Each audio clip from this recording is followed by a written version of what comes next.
Good morning. We're here at Bainbridge Island Museum of Art. I'm Sheila Hughes, Executive Director. Bainbridge Island is home to this beautiful contemporary art museum and is the home for the Cynthia Sears artist book collection, one of the most extraordinary jewels in its crown. Joining me here today are the two who are responsible for this art and beauty, the co-curators of Boundless, Cynthia Sears and Catherine Alice Michaelis. Cynthia is the founder of the Bainbridge Island Museum of Art, but today she's here in her capacity as advocate, collector, and appreciator of artist books, collecting more than 2,000 pieces of artist books, a collection that's been called one of the most extraordinary in the country. And we are delighted to be exhibiting it year-round here at Bainbridge Island Museum of Art. Together with her co-conspirator, Catherine Alice Michaelis, they have spent the last few years working on ways to take this collection and make it even more accessible to the public. That means not just having it on display 365 days a year here in a museum that's open for free, but also producing an extraordinary series of catalogs, videos, events, and all sorts of different ways to promote and advocate for this art form. And it's my absolute pleasure to be with you here today. The first thing to know about artist books is that they are works of art. And that's the most important thing. Books are a form of communication, and art is a form of communication. And so I think of it as bringing together art in a work that references the book. Especially since it requires a reader to understand it. There is not the all-at-onceness that you have with a painting. I think that's one of the things I like about it the most is that it's sort of like anti-digital, meaning it's not coming at you the way somebody else decides to deliver this to you. You do it on your time. And it's such a luxury. I think what's so great about having the exhibitions here at the museum is watching people's reaction when they first walk in. And, we spend a lot of time talking about the fluidity or the definition of what is an artist book, but really the public that's coming in, many of them, they're not concerned with that.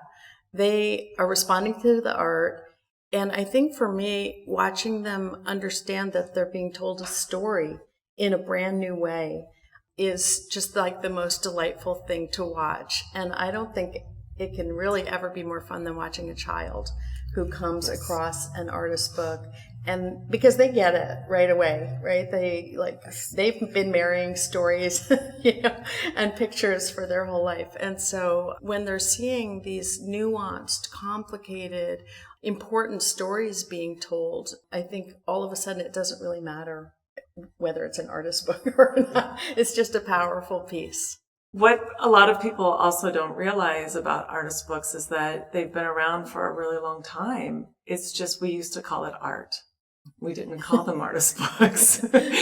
And one thing that I've always appreciated about Cynthia is that she has always called it art. And she has quoted Walter Hamady as saying that artist books are the Trojan horse of the art world. And I think but that's in a good way. In a really, really good way. And I think that's really true. And I think it's still true. And there's not a lot of gatekeepers for artist books, which I think is one of the things that makes the Bainbridge Island Museum of Art such an incredible place to come and see artist books all the time, every day of the year. There's not many places where that can happen. I think Cynthia was a visionary in her collection and with the museum and having her collection here every day. Toast and Jam is a great example of the combination of form and content. Kathy Ross, the artist, has been collaging tin for a long time and making these unique pieces. For Toast and Jam, Kathy's cut out bread slices and made these pop-up pieces inside. This is a house on fire, and this corresponds to Is Our World Toast? And then the other side is fossil fuel jam. And of course, it's an antique toaster that we can all just cook together in. I love this because it gets across a serious idea with wit and humor, which we need to get through everything. Checkerberries are full grown, but green. They must have been new Michaelis berries then that I saw some time ago. River cornel berries have begun to disappear. In a stubble field, I go through a very fine, diffusely branching grass, now going to seed, which is like a reddish mist to my eyes, 2 feet deep and trembling around me. That is from September 11th, 1853. What Kathy said about this passage, Thoreau knew well that every detail he recorded was destined to decay. Along with this excerpt from Thoreau that Kathy Keene embroidered on her artist book, she applied 2,823 French knots in memoriam to those who died in the World Trade Towers. This is Wah Hair Swinging Dance by Colette Fu. It's a very remarkable pop-up book in my mind. It's multi-sided. You can see the images from all directions. These are photographs that Colette took in China and then created this book. And what's remarkable to me about this book is that the story of it is that there are drummers drumming these different rhythms. And these young women are throwing their hair down and up, releasing all these emotions of grief and joy and so on. And this artist book does what very few artist books can do, and that's to recreate the experience of being there and seeing this happening. Another work we have is called Mary Ann Waters is a Free Black Woman by Caden Henningsen. This is a flip book.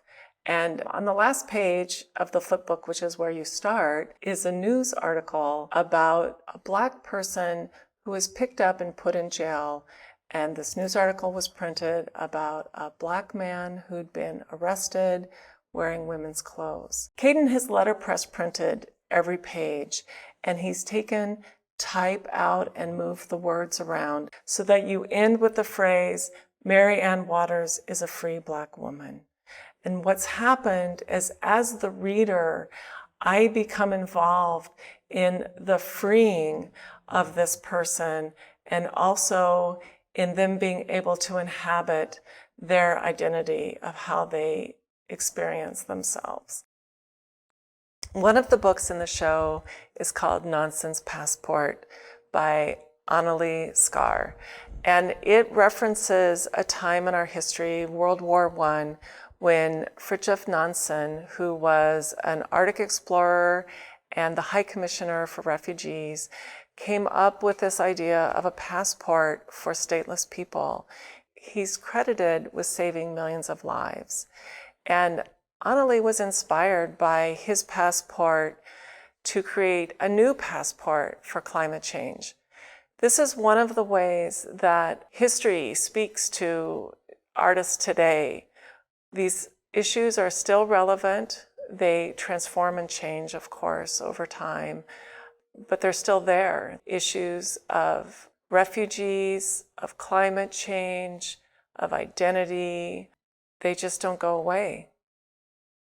The great thing about Boundless is that it's a huge celebration and it sparks up interest in something that the museum is doing 365 days a year. And so for a lot of people, it takes a big show like this to suddenly open their eyes to the fact that this art form exists and that sitting in their community, sort of hiding in plain sight, is this extraordinary collection. And the other thing that I think makes artist books particularly connected to the DNA of BIMA is that BIMA is so conscious of articulating its values and really having its values show up in everything that it does and in the ways that it does them.